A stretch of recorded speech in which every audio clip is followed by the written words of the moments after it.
Assalamu alaikum and greetings to all the students. Today I will be demonstrating the second class of antidepressants, which is known as monoamine oxidase inhibitors. Treatment of depression began with the use of monoamine oxidase inhibitors in 1950s. These drugs are not widely used today, although a small number of patients appear to do better with the use of monoamine oxidase inhibitors rather than tetracyclic antidepressants or the newer drugs. Classification of monoamine oxidase inhibitors mainly include phenazine, isocarboxazide, trinyl cyclopramine.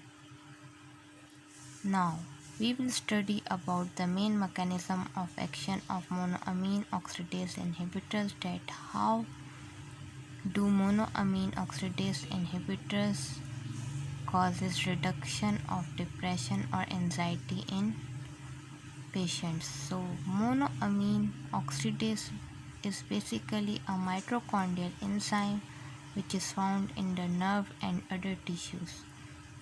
The function of the monoamine oxidase enzyme involves breaking down of norepinephrine, serotonin, and dopamine neurotransmitters.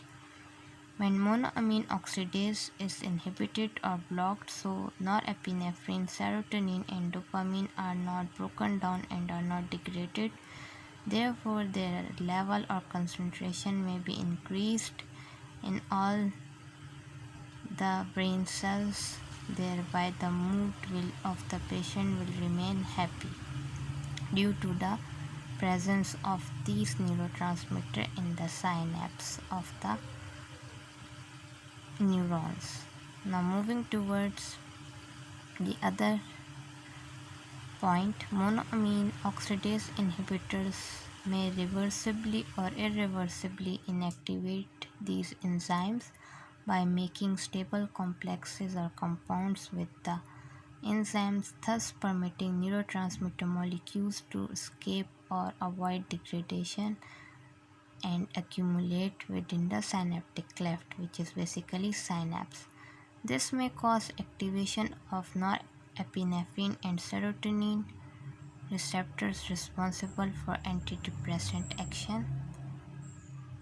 So, the therapeutic uses may involve treatment of depressed patients who are unresponsive or allergic to the use of tricyclic antidepressants.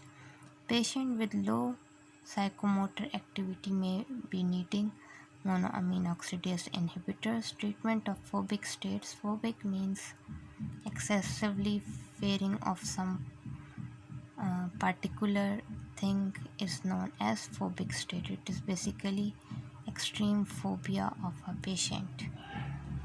Adverse effects. The adverse effects include drowsiness, fatigue, constipation, nausea, diarrhea, dizziness, low blood pressure, lightheadedness, decreased urine output, and sleep disturbance.